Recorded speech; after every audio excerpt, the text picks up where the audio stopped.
राजा विक्रम सिंह युद्धों में विजयी, बुद्धिमान और अपने राज्य का सबसे शक्तिशाली शासक माना जाता था। लेकिन जो एक चीज उसके पास नहीं थी, वह थी उत्तराधिकारी। राजा की पत्नी महारानी यशोदा वर्षों पहले गुजर चुकी थी। वारिस न होने पर मंत्रियों ने दूसरे विवाह का सुझाव दिया, पर राजा ने इनकार कर दिया था। पर एक रात अचानक उसकी नींद टूट गई और उसे लगा जैसे किसी ने उसके कान के पास फुसफुसाया हो, तुम्हारा उत्तराधिकारी पाताल में है। विक्रम चौंका।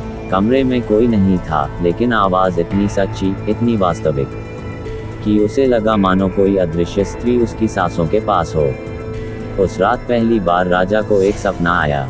एक काली आंखों वाली स्त्री, लंबे काले बाल, सांप सी गर्दन और ठंडे नीले होंठ। और वह कह रही थी, मुझे ढूंढो, मैं तुम्हारी रानी बनने की प्रतीक्षा कर रही हूँ। राजा बेचैन हो उठा। वह सपना हर रात आने लगा और हर दिन पहले से ज्यादा स्पष्ट। एक रात उसने जंगल में घुसने का निर्णय ले लिया, ठीक उस जगह जहां सपनों में उसे पुकारा जाता था, कृष्णवन। कृष्णवन राज्य के उत्तर में स्थित एक गहरा और भयानक जंगल था, जहां सूर्य की किरणें भी प्रवेश नहीं कर पाती थीं। विक्रम और उसके सैनिक जैसे ही जंगल में घुसे, अचानक पेड़ों के बीच से बहुत धीमी स्त्री हंसी गूंज उठी। सैनिक घबरा गए। विक्रम ने तलवार निकाल ली। फिर अचानक हवा रुक गई, पत्ते जम गए और तापमान बर्फ जैसा ठंडा हो गया। जंगल के मध्य में एक काले पत्थरों की बनी चौड़ी द्वार सी संरचना खड़ी थी। पाताल द्वार। विक्रम ने उसे छूना चाहा। जैसे ही उंगलियां पत्थर से लगी, पूरा द्वार नीली आग में जल उठा और उसके भीतर से वही स्त्री निकली। लंबे काले बाल जमीन छूते हुए, आंखों में आग, लेकिन चेहरा चमत्कारिक सुंदरता से भरा। उसकी आवाज वही जो सपनों में सुनी थी, मैं तुम्हारी रानी हूँ विक्रम, मैं तुम्हारा इंतजार कर रही थी। सैनिक डर के मारे भाग खड़े हुए, पर राजा जैसे सम्मोहन में बंध गया। स्त्री ने हाथ आगे बढ़ाया। वह बोली, मैं नंदिनी हूँ, पाताल नरेश की पत्नी, पर अब मैं तुम्हारी होने आई हूँ। अगली सुबह राजा महल वापस लौटा, लेकिन अकेला नहीं, उसके साथ थी वह स्त्री नंदिनी। किसी ने नहीं देखा कि वह जंगल से महल तक कैसे आए। वह तो मानो हवा पर चलती थी। महल में प्रवेश करते ही महल की दीवारें, दीपक, पत्थर सब जैसे कांप उठे, जैसे महल भी उसकी ताकत पहचान गया हो। अगली ही सुबह राजमहल में अफवाह फैल गई, राजा ने विवाह कर लिया। प्रजा नंदिनी को देखकर मंत्रमुग्ध हो जाती। उसके चेहरे में ऐसी सुंदरता थी कि लोग दृष्टि हटाना भूल जाते।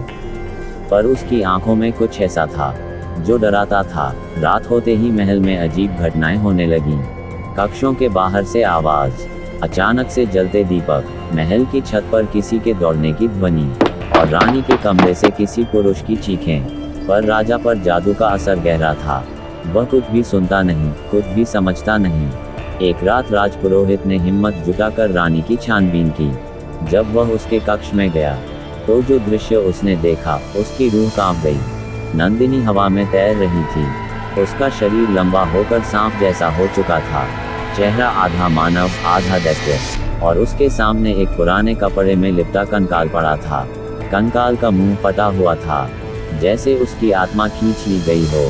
पुरोहित डरते हुए पीछे हटने लगा, लेकिन नंदिनी मुड़ी और बोली, भागकर क्या करेगा पुरोहित, मैं पाताल की रानी हूँ, और राजा विक्रम अब मेरे पाताल नरेश बनने वाले हैं। पुरोहित ने कांपते हुए पूछा, तुम उनका क्या कर रही हो? नंदिनी हंसी, मानव राजा को पाताल का राजा बनाना आसान नहीं। हर रात मुझे उसके शरीर से कुछ निकालना होता है, पहले उसकी आत्मा, फिर उसका रक्त, और फिर उसका मन। पुरोहित भागने लगा, पर रानी के बाल सांपों की तरह फैलकर उसके गले में लिपट गए और उसे एक ही झटके में हवा में उठा लिया। कुछ ही क्षणों में पुरोहित की आवाज हमेशा के लिए थम गई। कुछ ही दिनों में राजा बदल गया। उसकी आंखें काली होने लगीं, उसकी आवाज भारी और भयंकर हो गई। वह बिना जगाए रात को उठकर महल की छत पर घूमता, जैसे किसी अदृश्य चीज से बात कर रहा हो। कभी कभी वह रानी नंदिनी को देवी कहकर पुकारता। मंत्रियों ने देखा कि राजा की परछाई अब उसके साथ नहीं चलती, जैसे परछाई ने अपना अस्तित्व छोड़ दिया हो। एक दिन सुबह को राजा ने आदेश दिया, राजमहल के नीचे तहखाना खोदो, मेरे लिए एक नया दरबार बनाया जाएगा। पाताल दरबार। लोग डर गए लेकिन विरोध करने की हिम्मत नहीं थी। जब खुदाई शुरू हुई तो जमीन के नीचे लाल धुआं और गर्म हवा निकलने लगी। शाम तक जमीन से किसी ने जोर से पुकारा, नंदिनी। सैनिक डर से बेहोश होने लगे। रात को पूरा राज्य सो रहा था, लेकिन महल के नीचे नीला प्रकाश फैल रहा था। नंदिनी राजा को लेकर तहखाने में उतरी। वहां एक विशाल काला गड्ढा था, जिसके अंदर से आग सी रोशनी उठ रही थी। नंदिनी ने कहा, तुम्हारा नया राज्य तुम्हारी प्रतीक्षा कर रहा है, विक्रम। आज तुम पाताल के नरेश बनोगे। राजा ने बिना सोचे कदम बढ़ाया, लेकिन तभी महल की रखवाली करने वाले बूढ़े संत आचार्य शरण वहां पहुंचे। उन्होंने चिल्लाकर कहा, राजा, वह तुम्हें पाताल का दास बना देगी। तुम्हें रोकना ही होगा। नंदिनी गुस्से से दहाड़ उठी। मेरे पति को रोकने की हिम्मत किसने की? उसके बाल हवा में उठने लगे, चेहरा दानवी बन गया और उसकी आंखें रक्तम चमकने लगी। आचार्य ने मंत्र पढ़ना शुरू किया और पवित्र अग्नि का भाला हवा में उठाया। जैसे ही मंत्र गूंजा, नंदिनी पीछे हटने लगी। वह चीख उठी, यह अग्नि पाताल की शक्ति को कमजोर कर रही है। लेकिन राजा, जो पूरी तरह नंदिनी के वश में था, संत पर झपट पड़ा। किसी को मेरी रानी को चोट नहीं पहुंचाने दूंगा। दोनों में संघर्ष हुआ। संत बूढ़े थे, लेकिन मंत्रों की शक्ति ने उन्हें बल दिया। आचार्य ने आखिरी मंत्र पढ़ा और अग्नि का भाला नंदिनी की ओर फेंक दिया। वह भाला उसके सीने पर लगा। नंदिनी दर्द से चीख उठी, उसका शरीर आग में जलने लगा। लेकिन मरते मरते उसने विक्रम का हाथ पकड़ लिया और बोली, अगर मैं नहीं तो तुम भी नहीं। उसने राजा को खींचकर पाताल के गड्ढे की ओर घसीटा। आचार्य ने राजा को बचाने की कोशिश की, पर दोनों गड्ढे में गिर गए और गड्ढा एक भयानक गर्जना के साथ बंद हो गया। अगली सुबह तहखाने की खुदाई बंद कर दी गई। राजा और रानी दोनों लापता घोषित कर दिए गए। राज्य में अफवाह फैली, राजा पाताल में कैद हो गया। सालों बीत गए, लेकिन हर अमावस्या की रात महल की नींव हिलती, तहखाने से किसी स्त्री की हंसी आती और उसके साथ एक पुरुष की दर्द भरी चीख।